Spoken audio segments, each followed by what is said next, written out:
ben merci pour ces heureux hasards qui m'ont effectivement amené ici. C'est vrai que ça peut paraître bizarre d'avoir une journaliste scientifique en face de vous pour vous parler d'un sujet aussi spécifique que le microchimérisme dans le cadre de cette exposition, mais finalement moi aussi je vois pas mal de ponts entre cette exposition et le sujet du microchimérisme. En ayant regardé un peu les photos et vos textes, je vois bien que la thématique principale de cette exposition, ce sont les métamorphoses, et toutes sortes de métamorphoses.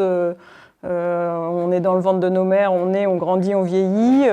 Métamorphose intérieure, je me suis servi de cette image-là pour démarrer. Donc ce sont des bactéries qui se développent. Et métamorphose intérieure, nos cellules, elles sont sans cesse en renouvellement, donc on n'a jamais les mêmes matériaux à l'intérieur de nous.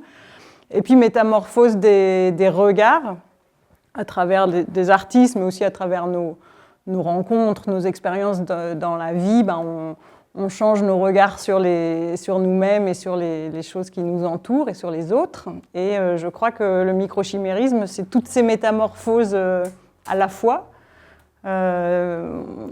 Métamorphose donc de l'intérieur, on est constitué vraiment différemment que ce qu'on pensait être. Et puis métamorphose du regard aussi, ça nous pousse vraiment à porter un autre regard sur nous-mêmes, un autre regard sur les autres. Ça remet en question nos frontières corporelles, mais aussi les frontières du temps et même les frontières de la mort. On y reviendra. Oups, attendez, là, ça va un petit peu trop vite. Donc voilà, je suis ravie de venir vous parler de microchimérisme. Donc on l'a dit, donc moi je suis journaliste scientifique, je suis indépendante. Et là, j'ai passé 1 an à enquêter sur ce phénomène qu'on connaît mal. Tout le monde connaît le microbiote, mais le microchimérisme, c'est vraiment pas quelque chose de connu, y compris d'ailleurs parmi les biologistes. Et c'est dommage, parce que ça fait pourtant plus d'1 siècle qu'on a compris que ce phénomène existait. Et voilà, j'ai trouvé que c'était important de mettre la lumière sur ce phénomène biologique. Alors je vais démarrer évidemment par cette métaphore de la chimère. C'est vraiment en référence à cette chimère grecque à moitié lion, chèvre, serpent que les scientifiques ont choisi ce mot pour désigner des organismes porteurs non pas d'organes en provenance d'espèces différentes comme c'est le cas là pour cette chimère, mais pour désigner des organismes porteurs de cellules d'origine génétique différente. Au tout début, on s'en servait plutôt en botanique, notamment dans le cadre de greffes. Vous voyez, quand on greffe par exemple un citronnier avec un oranger, on parlait de chimère. Et puis en fait, on s'est rendu compte que nous aussi, on était microchimériques, on était porteurs de cellules en provenance de cellules génétiquement différentes, et pour cause, ce sont des cellules qui proviennent d'autres individus. Et puis on ajoute le mot micro, pour insister sur le fait que ces cellules, généralement, sont en quantité infime. Ça va être une cellule pour 1000, 10 000, 100 000. C'est très difficile de donner une ordre de grandeur parce que ça va dépendre des individus. Et puis même au sein d'un individu, ça va dépendre des organes auxquels on s'intéresse. Mais en tout cas, ce n'est pas parce qu'elles sont rares qu'elles ne méritent pas notre attention. Et moi, je voudrais dire d'emblée que je trouve ça vraiment dommage, en fait, d'avoir utilisé ce terme de chimère pour désigner ce phénomène qui nous concerne tous, parce que quelque part, ça nous transforme tous en micro-monstres. Et je pense que ça a eu un impact, en fait, aussi dans le cheminement des recherches, d'imaginer que c'était quelque chose de monstrueux, alors qu'en fait, c'est quelque chose d'ubiquitaire et que ça nous concerne tous, et il n'y a absolument rien de monstrueux à porter ces cellules-là en nous. Et donc, si j'avais le don de changer le vocabulaire des scientifiques, je préférerais qu'ils parlent de cellules buissonnières, c'est le titre de mon livre, mais je trouve que c'est beaucoup plus poétique et moins angoissant que les cellules microchimériques. Donc c'est comme ça que je les appellerais là. Alors je voudrais commencer ma présentation par des histoires vraies. Et ma première histoire, en fait, c'est la toute première chimère humaine. Ou plutôt, la toute première fois que des chercheurs ont utilisé l'image de la chimère pour désigner un humain, et en l'occurrence une jeune femme. Donc on est en 1953 dans le nord de l'Angleterre, et une certaine Madame Mackenzie vient donner son sang. Et là, on va se rendre compte qu'elle a deux types sanguins. Elle a des globules rouges de type A et des globules rouges de type O. Donc c'est impossible normalement. Donc on refait les analyses et on retrouve les mêmes résultats. Globules rouges A, globules rouges O. Donc on mène un peu plus d'investigation et en fait on va comprendre que les globules rouges de type A provenaient de son frère jumeau. En fait, in utero, les deux fœtus ont échangé des cellules. Et 25 ans plus tard, Madame Mackenzie, elle conserve encore dans son sang des cellules en provenance de son frère jumeau, donc des cellules masculines, des cellules qui se sont auto-renouvelées et qui constituent une partie de son sang.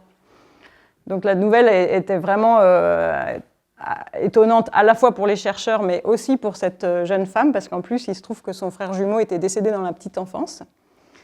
Et je me suis intéressée à la correspondance des chercheurs de l'époque. Et ils expliquent en fait pourquoi ils ont décidé d'utiliser ce mot de la chimère.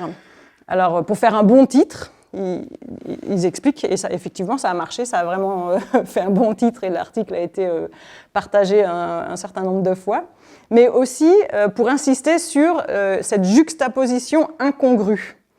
Ils écrivaient dans ces échanges que pour eux, Madame Mackenzie viole les lois de la nature.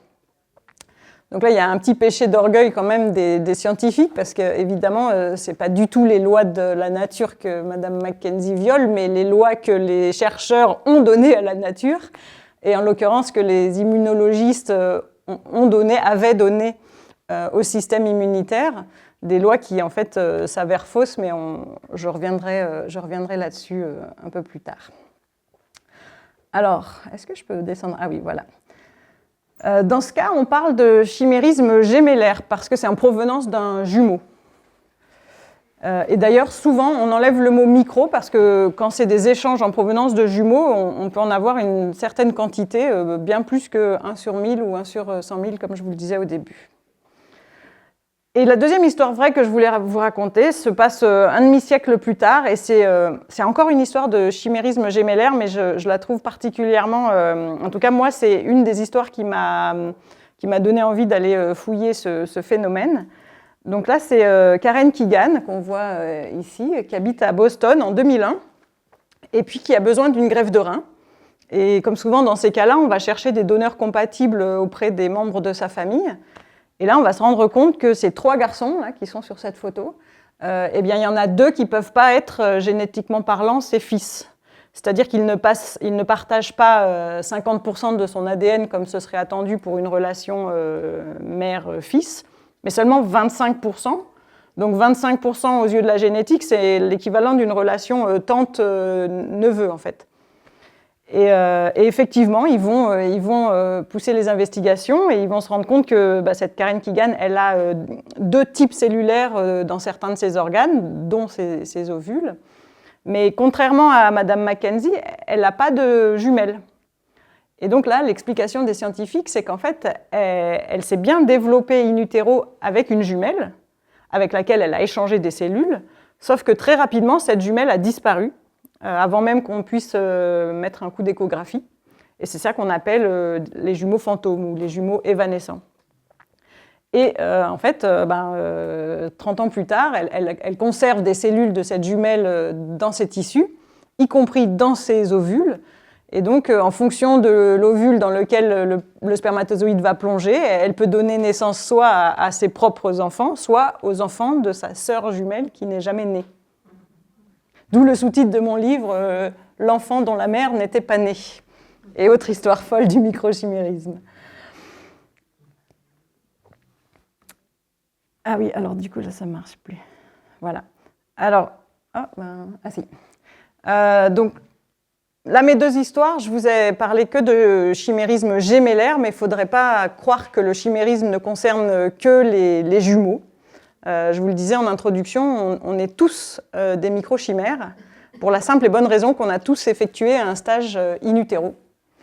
Et c'est à ce moment-là qu'on va recevoir en fait nos premières cellules buissonnières. Et pour aller plus loin, il faut d'abord déconstruire une idée commune qui est fausse et qui est très répandue, celle qui consiste à penser le placenta comme une frontière étanche, protectrice, derrière laquelle on se développe pendant 9 mois bien à l'abri du monde extérieur. Bon, ben ça, c'est complètement faux. Bon, heureusement, les gaz et les nutriments peuvent passer à travers le placenta, faute de quoi l'embryon ne pourrait pas se développer. Mais on sait aussi depuis très longtemps que l'alcool peut passer cette frontière du placenta. On sait aussi malheureusement que des médicaments peuvent passer cette frontière et on a eu des catastrophes liées à ça. On a compris que des bactéries peuvent traverser le placenta, des particules de pollution. Et puis en fait, tout récemment, maintenant, on a compris que des cellules humaines, qui sont encore plus grosses en fait que des bactéries, peuvent elles aussi traverser les membranes placentaires et venir du coup s'installer dans l'organisme du bébé en développement. Donc là, je vous ai mis une autre photo de l'exposition, mais qui n'est pas actuellement dans l'exposition de Balázs-Turos, où on voit en fait ce placenta qui est censé faire frontière entre l'organisme maternel et le bébé, mais à travers lequel passent toutes sortes de matières, dont les cellules humaines. Et là, je vous ai mis une image scientifique parce que c'était la première fois qu'on prenait sur le vif en fait, ces cellules en train de traverser les membranes placentaires. Donc vous avez ils ont rendu des cellules maternelles fluorescentes et on les voit en fait s'infiltrer à travers. Donc ça, le placenta, il a plusieurs membranes constituées de cellules en fait. Et là, on voit comment la cellule maternelle se faufile à travers la membrane jusqu'à rentrer en fait à l'intérieur d'un capillaire sanguin fœtal. Et c'est comme ça qu'il va rejoindre la circulation sanguine du bébé et qui va en fait pouvoir ensuite s'installer dans l'organisme fœtal. Alors il y a deux choses importantes à avoir en tête à ce stade. C'est d'abord que ce voyage cellulaire, il se fait dans les deux sens. Il se fait de l'organisme maternel vers le fœtus, c'est ce qui est représenté ici, mais il se fait aussi du fœtus vers l'organisme maternel. C'est vraiment donnant-donnant, on est assez égalitaire à cette période-là de notre vie. Et puis deuxième chose qu'il faut savoir, c'est que ces cellules qui font le voyage, ce n'est pas des touristes qui viennent visiter un organisme exotique pour quelques jours en fait. C'est des cellules qui vont s'installer ici ou là et qui vont y rester définitivement. Elles ont cette capacité de pouvoir s'auto-renouveler, de se diviser en cellules filles, qui elles-mêmes se diviseront en cellules filles, etc. Et finalement, elles vont former un petit peuplement cellulaire pérenne. Et la seule différence entre ces cellules et le reste des cellules, c'est qu'elles portent un génome différent, puisqu'elles proviennent d'un individu différent. Ça va jusqu'à présent. On vous l'a dit, on aura une petite session questions. Vous n'hésiterez pas à me poser toutes les questions qui n'auront pas été comprises.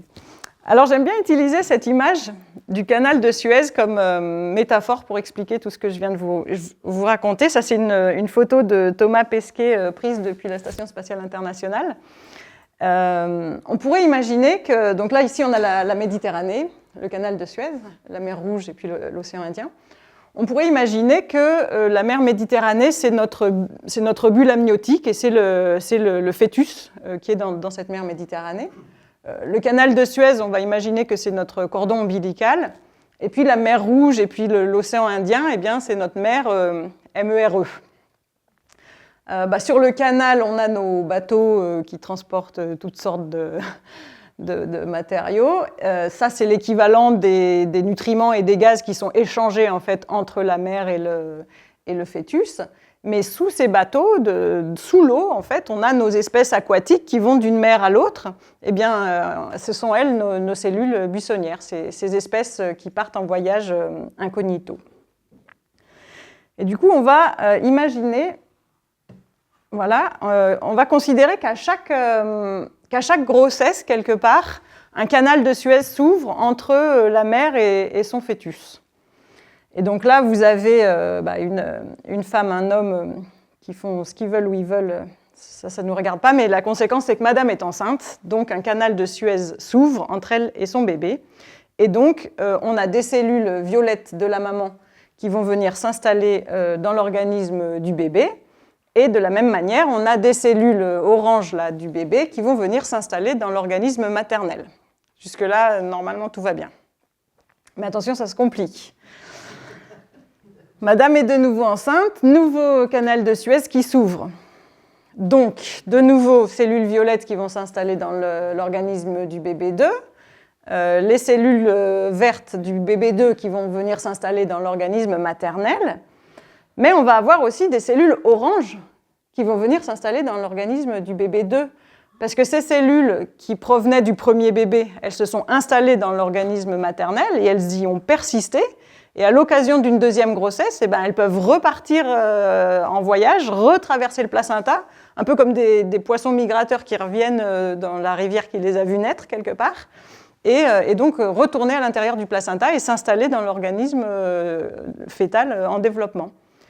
Et c'est comme ça qu'en plus des cellules de nos mères, quand on est dans le ventre de nos mères, on peut aussi récupérer les cellules de tous ceux qui nous ont précédés, les anciens occupants des lieux, si vous voulez. Nos aînés, qu'ils soient vivants ou non d'ailleurs, parce que ce phénomène a lieu aussi en cas de fausse couche ou en cas d'avortement. Mais c'est pas fini. Il se trouve que nos mères aussi étaient dans un ventre avant de naître, d'accord ? Donc elles aussi portent les cellules de leur mère. Et c'est comme ça qu'en 2021, en 2021, une équipe française d'ailleurs, une équipe de chercheurs français basée à Marseille, ont découvert des cellules de grand-mère dans le sang des nouveau-nés.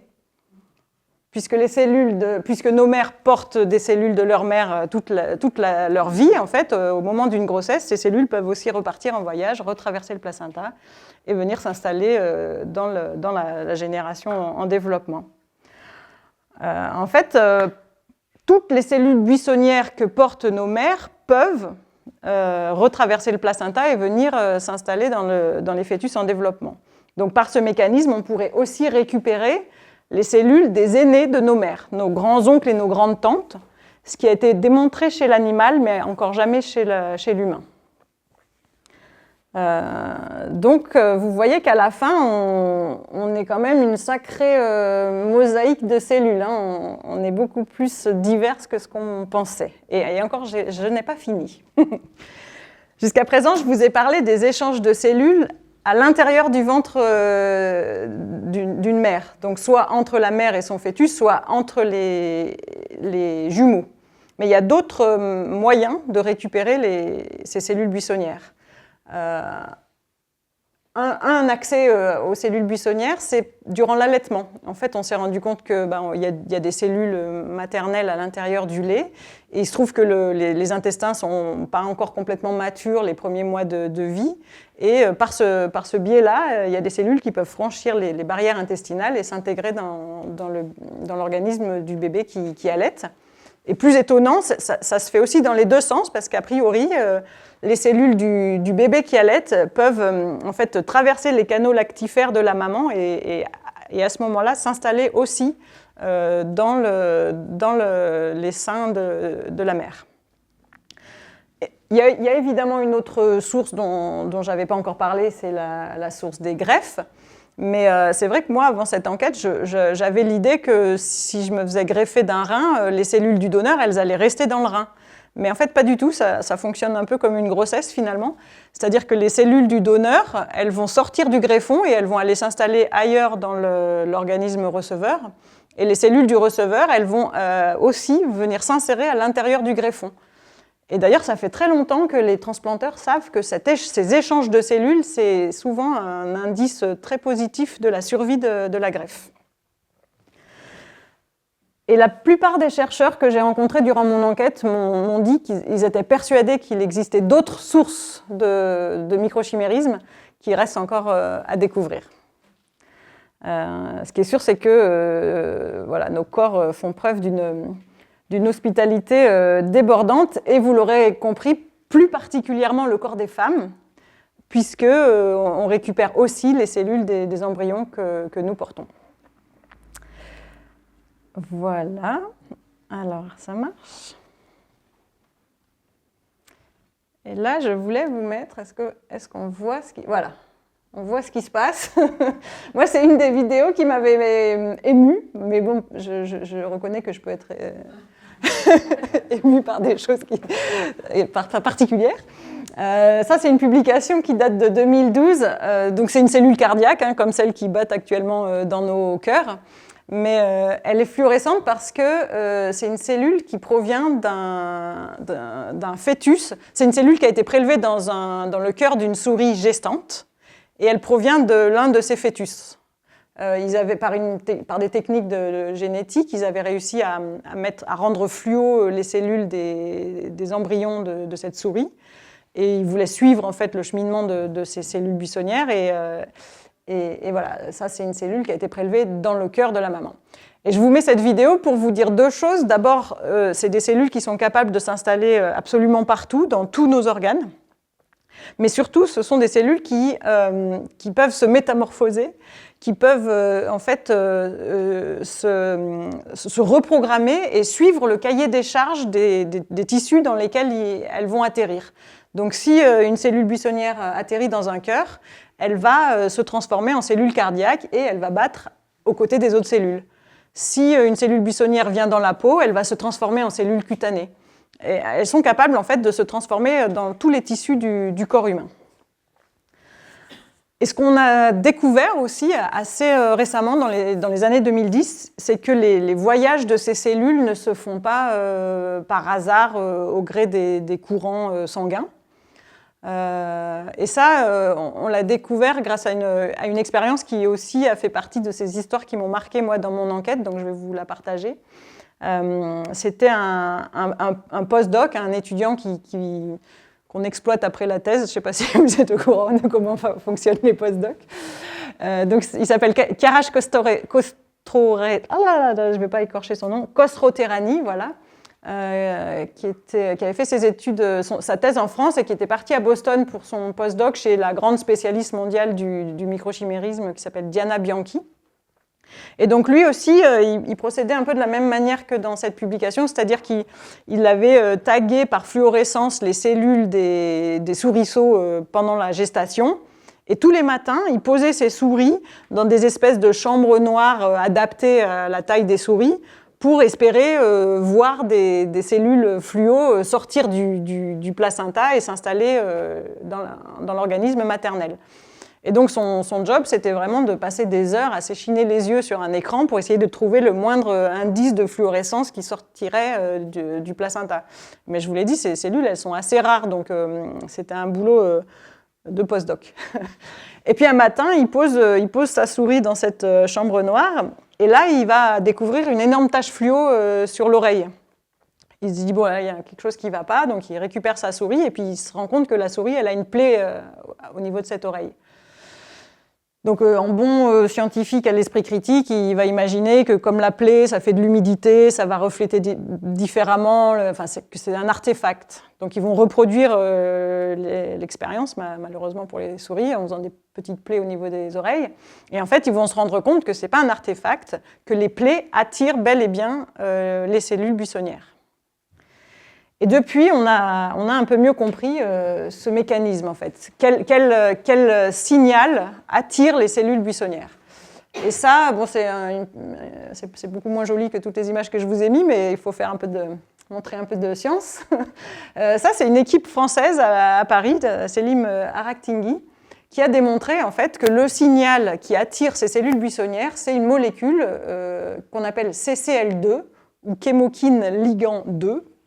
Peu importe, mais si un jour je devais écrire le dictionnaire français cellules, moi je traduirais CCL2 par AI, parce que c'est vraiment ce que produisent les cellules lorsqu'elles sont en souffrance. C'est une molécule produite par les cellules lorsqu'elles sont en souffrance.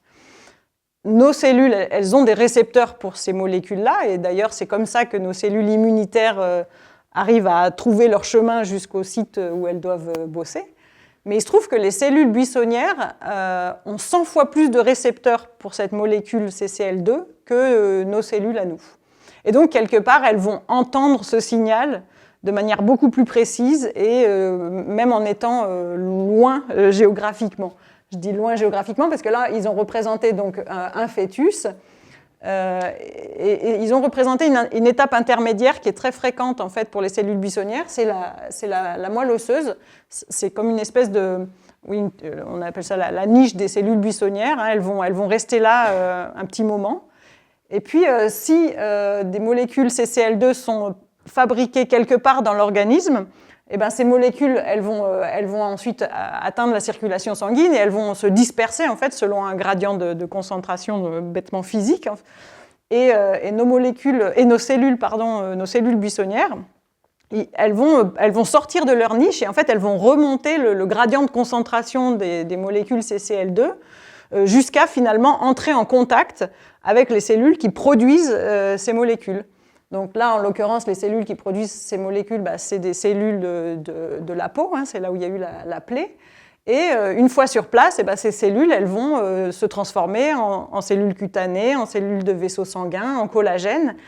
Et au final, elles vont réparer la plaie, aider à réparer la plaie. Elles ne sont pas les seules, parce qu'il y a des cellules immunitaires, mais on a compris qu'elles aidaient à réparer les plaies, qu'elles régénéraient en fait les tissus. Et ça, c'est vrai pour la peau, mais c'est aussi vrai pour le cœur. Et c'est aussi vrai, ce n'est pas seulement une spécificité des cellules d'origine fétale, on a aussi des preuves que les cellules d'origine maternelle peuvent faire ce boulot de régénération. Par exemple, il y avait le cas d'un jeune garçon qui était diabétique et qui est décédé de son diabète. Mais on s'est rendu compte que dans son pancréas, les seules cellules qui étaient capables de produire de l'insuline, donc l'insuline c'est cette hormone qui régule le taux de glucose dans le sang et c'est ce mécanisme qui est défaillant chez les diabétiques. Et donc les seules cellules qui étaient encore capables de produire l'insuline dans son pancréas, c'était des cellules féminines et on a compris que c'était des cellules d'origine maternelle. Donc probablement que ce phénomène existe en fait quelle que soit l'origine des cellules buissonnières. Alors, je n'ai pas le temps de rentrer dans tous les détails des fonctions, de ce qu'on a découvert, de ce que font les cellules buissonnières, mais pour vous dire qu'on a d'autres travaux qui montrent que les cellules buissonnières d'origine maternelle participent également au bon développement immunitaire et au bon développement neuronal de leur bébé. Et ça, on a des bonnes preuves chez l'animal et on commence à avoir aussi des preuves chez l'humain. Alors, je vous ai parlé que d'effets positifs, mais il y a aussi un côté obscur aux cellules buissonnières. C'est jamais tout blanc ou tout noir, ni en biologie, ni dans la vie. Je vais vous citer juste 3 exemples qui ont été documentés aujourd'hui, donc des exemples d'effets négatifs des cellules buissonnières. Tout d'abord, si ces cellules atterrissent dans une tumeur en développement, et c'est bien possible qu'elles atterrissent dans des tumeurs en développement parce que probablement il y a des cellules qui font aïe aïe aïe à l'intérieur de la tumeur. Et donc si elles atterrissent là-dedans, qu'est-ce qu'elles vont faire? Elles vont créer des vaisseaux sanguins et en fait elles vont aider la tumeur à se développer. Par contre, on s'est rendu compte que ce n'est pas parce qu'on a plus de cellules buissonnières qu'on va déclarer des cancers. C'est uniquement si une tumeur est en développement et que les cellules buissonnières viennent dans cette tumeur, elles peuvent l'aider à se développer. Deuxième exemple, les cellules buissonnières, elles peuvent porter des gènes de susceptibilité à certaines maladies, des gènes qui seront traduits en protéines. Et en fait, selon leur quantité et la localisation de ces cellules, ces protéines, elles peuvent nous nuire, participer à l'initiation d'une maladie. Et puis enfin, le troisième exemple que je voulais vous donner, qui a été un des premiers axes de recherche en fait, poursuivis par les scientifiques, c'est que ces cellules buissonnières pourraient avoir un lien avec les maladies auto-immunes. Donc les maladies auto-immunes, vous savez, ce sont ces maladies où nos cellules immunitaires attaquent nos propres constituants. Il y a des bonnes raisons en fait, de formuler cette hypothèse. D'abord, 80% des victimes sont des femmes. Très souvent, ça se déclenche après des grossesses. Et il se trouve que les femmes malades ont statistiquement plus de cellules buissonnières dans leur sang que les autres. Et l'idée là, des chercheurs, ce serait que soit les cellules buissonnières seraient elles-mêmes des cellules immunitaires qui attaqueraient nos propres cellules, soit à l'inverse, que nos cellules immunitaires finiraient par reconnaître dans ces cellules buissonnières un danger et attaqueraient comme ça de manière chronique ces cellules buissonnières. En tout cas, dans les deux cas, ça remet un peu en question cette idée de maladie auto-immune, parce que finalement, ce serait plus auto, là, ce serait allo, parce qu'il y a ces cellules buissonnières au milieu, et ça ouvre des nouvelles perspectives aussi en termes de traitement. En fait, actuellement, je dirais, les recherches, elles cherchent à comprendre qu'est-ce qui peut faire basculer les cellules buissonnières du côté obscur. On comprend que ça dépend de tout un tas de facteurs, comme le timing d'arrivée de ces cellules, leur quantité, leur localisation, leurs caractéristiques génétiques, les caractéristiques génétiques de l'hôte, les facteurs environnementaux. Voilà, on est vraiment loin d'avoir compris, en fait, hein, il faut quand même avoir en tête que ces recherches, elles ont 20 ans. Donc, et puis là, il faut des outils technologiques. Les dernières études, c'est vraiment des études single cell, comme on dit, où on analyse vraiment cellule par cellule, où elles vont, ce qu'elles font. Donc voilà, c'est un domaine en progression, mais en tout cas, c'est les principaux axes de recherche, c'est essayer de comprendre à quel point, à quel moment, en fait, elles pourraient basculer du côté de la force obscure, sachant quand même que je pense qu'il est important de souligner que pour la plupart d'entre nous, ces entremêlements cellulaires se passent très bien. Est-ce que j'ai le temps? Je voulais vous parler rapidement. En fait, moi, quelque chose qui m'intéresse beaucoup, c'est la question de l'évolution. En fait, on se rend compte que ce phénomène de microchimérisme est présent chez toutes les espèces placentaires, quelle que soit leur forme de placenta. Ou alors, évidemment, ce n'est pas présent chez les ovipares, hein, parce qu'il y a la coquille qui fait obstacle au cheminement des cellules. Mais du coup, la question, c'est si ce phénomène nous vient de si loin et s'il est partagé par autant d'individus, autant d'espèces, est-ce parce qu'il a un rôle dans l'évolution? Est-ce que, par exemple, il aurait facilité la survie des espèces? Alors, pour répondre à ces questions, il y a plusieurs façons de s'y prendre. Et une des façons que je voudrais vous résumer ici, c'est de se mettre à la place de l'embryon. Et là, je dois avouer que quand on regarde le microchimérisme du point de vue de l'embryon, il y a un clair avantage, en fait, à envoyer ces cellules du côté maternel pour la zombifier. Enfin, moi, c'est comme ça que je résumerai la chose. C'est un peu comme ça que je l'ai ressenti après avoir fait mon enquête et avoir eu 2 enfants. Parce que ces cellules, elles lui permettent, donc là je parle du point de vue de l'embryon, elles lui permettent d'obtenir 3 grands services. Le premier service qu'elles rendent à l'embryon, c'est qu'elles lui permettent d'obtenir le gîte. C'est des cellules qui vont venir pacifier quelque part le système immunitaire de la maman pour lui dire, là, il va y avoir un organisme à moitié différent de toi qui va se développer pendant 9 mois, mais c'est OK, tu n'as pas besoin de l'attaquer, il ne va pas te faire de mal, quoi. Donc, on a prouvé qu'elles ont un rôle dans cette tolérance immunitaire de la grossesse. Et en plus, elles obtiennent un gîte chauffé, parce que certaines des cellules buissonnières se retrouvent au niveau de la thyroïde, et on sait que la thyroïde, c'est vraiment le thermostat de notre organisme.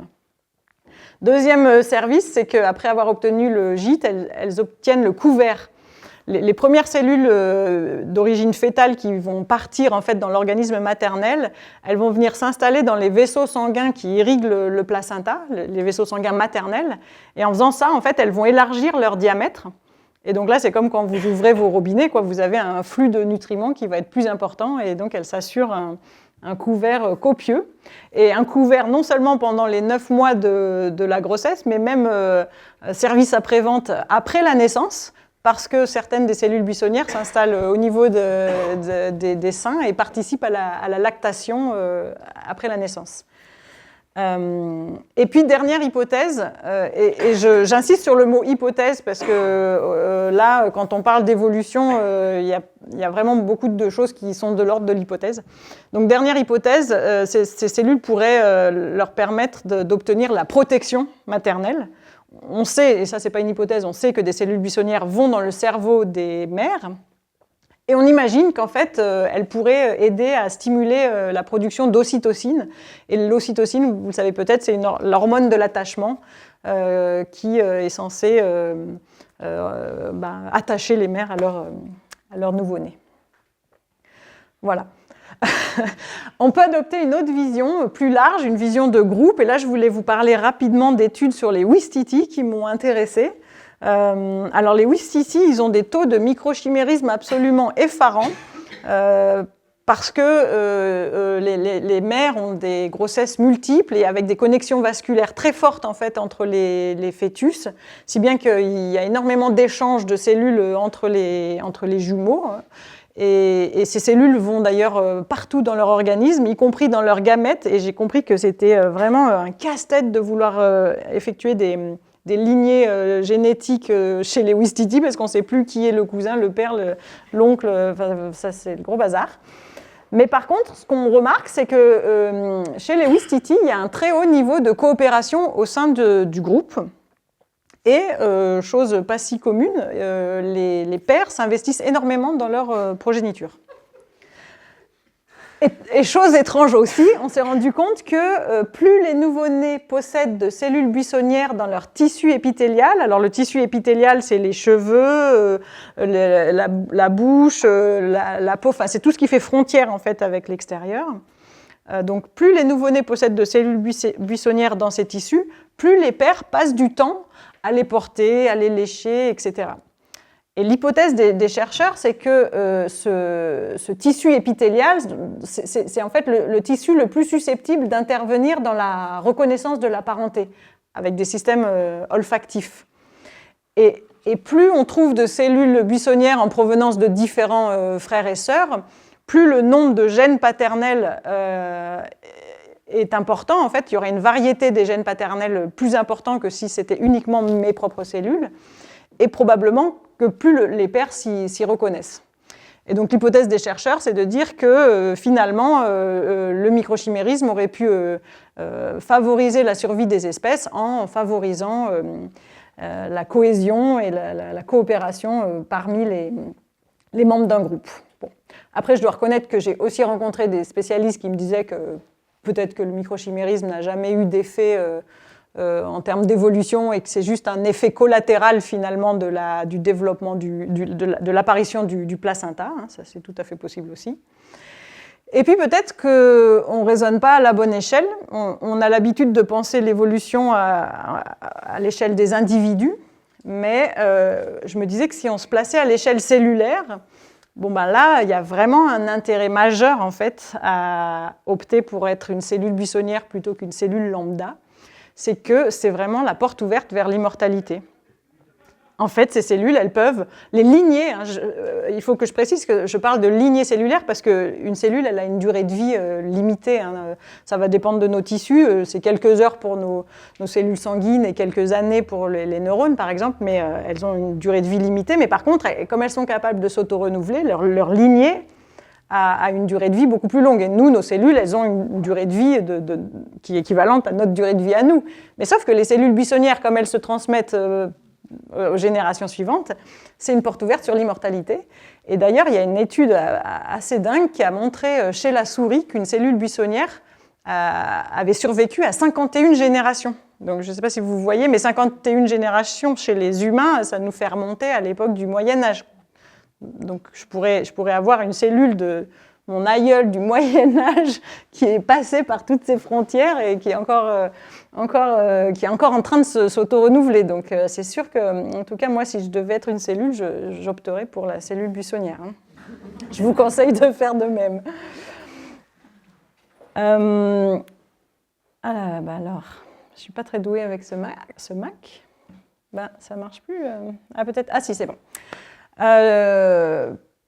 Évidemment, le microchimérisme nous interroge aussi sur des questions un peu plus philosophiques, métaphysiques sur nos identités. Hein. Si on est en partie constitué des autres, est-ce que ça change qui nous sommes? Donc là, j'ai mis une photo de Jana Vernick, qui est dans ce petit coin-là, qui me semblait assez suggestif de cette question.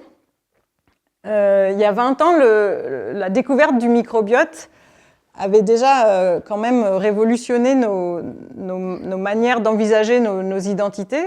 On s'est rendu compte à ce moment-là qu'à l'échelle cellulaire, on est à moitié microbien, à moitié humain. C'est-à-dire que moi, là, sous mon enveloppe corporelle, j'ai autant de cellules microbiennes, des bactéries, des virus, des levures, des champignons, tout ce que vous voulez. J'ai autant de cellules microbiennes que de cellules humaines. Et ça, c'était déjà un sacré coup de canif dans nos conceptions égotiques de nos identités. Mais là, on se rend compte avec le microchimérisme qu'on rajoute une couche, en fait. Même cette moitié d'humain que nous sommes n'est pas constituée à 100% de notre je, de mes cellules à moi, avec mon patrimoine génétique. Donc, en fait, voilà, dès le début, on se construit par et avec les autres, et on est beaucoup plus un collectif cellulaire en co-construction permanente. L'équation qu'on apprend maintes fois à l'école, un individu égale un génome, ben, elle est fausse, en fait. Je voulais faire une petite parenthèse quand même pour vous dire qu'il ne faut pas tomber non plus dans le piège de la personnification des cellules ou la personnalisation des cellules. Ces cellules, elles ne portent pas la mémoire, ou en tout cas, elles ne portent pas les intentions des personnes desquelles elles sont issues. D'autant moins, je vous l'ai dit, ces cellules, elles n'ont pas une durée de vie éternelle. Hein. Moi, les cellules de ma mère que je porte aujourd'hui en moi, ce n'est pas des cellules qui ont vécu dans l'organisme de ma mère, c'est les cellules descendantes, hein. C'est celles qui se sont renouvelées, divisées, etc. Donc c'est je sais pas, la 15e, 20e génération. Et en fait, donc les cellules de ma mère que je porte aujourd'hui, elles n'ont connu que mon environnement à moi. Donc on ne peut pas, à l'heure actuelle, imaginer que ces cellules viennent nous transmettre une intention ou une volonté des individus desquels elles sont issues. Voilà, je voulais juste fermer cette parenthèse comme ça. Et puis, enfin, moi, il y a quelque chose qui me tient aussi à cœur, si j'arrive à vous passer ma dernière slide. Voilà. Je termine avec une photo de Marc Ribou pour évoquer une métamorphose que le microchimérisme impose et qui me paraît vraiment importante, d'autant plus aujourd'hui.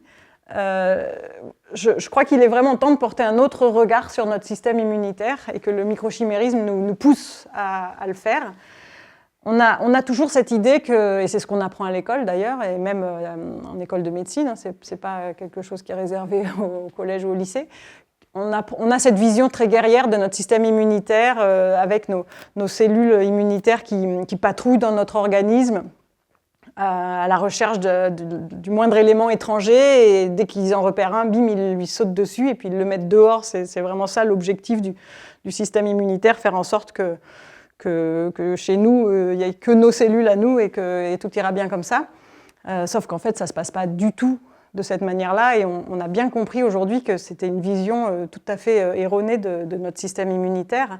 On ne fonctionne pas du tout comme une nation avec des frontières hyper étanches et une police intolérante qui saurait parfaitement distinguer le soi du non-soi. Ça ne fonctionne pas comme ça. On l'a vu, hein, notre corps fait preuve d'une hospitalité débordante, et puis surtout, on a besoin des autres en fait pour se construire. On a besoin des bactéries, de notre microbiote. Il est essentiel à notre vie, et on a aussi besoin de ces cellules buissonnières pour se développer correctement. Et notre système immunitaire, il s'intéresse moins à la provenance de ces cellules qu'à ce qu'elles font en fait à l'intérieur de nos organismes. Et du coup, avec cette idée-là, notre système immunitaire, il agit beaucoup plus comme une force unificatrice de tous ces différents constituants. Et il y a un philosophe des sciences italien qui s'appelle Roberto Esposito, qui propose de considérer désormais l'immunité comme un système dans lequel les différences deviennent précisément ce qui maintient le monde ensemble. Un système finalement qui nous permet de vivre avec les autres, et de faire dialoguer tous ces différents constituants qui sont en nous. Et voilà, moi j'aime à croire que cette nouvelle vision de notre biologie pourrait aussi influencer nos manières d'être au monde et nos manières d'être avec les autres, et que par les temps qui courent, je trouve que ce serait plutôt enviable d'apprendre le système immunitaire tel qu'il est réellement, plutôt que de persister dans cette vision très guerrière du soi. Et voilà, j'en ai fini, et donc il nous reste un petit peu de temps pour les questions. Oui.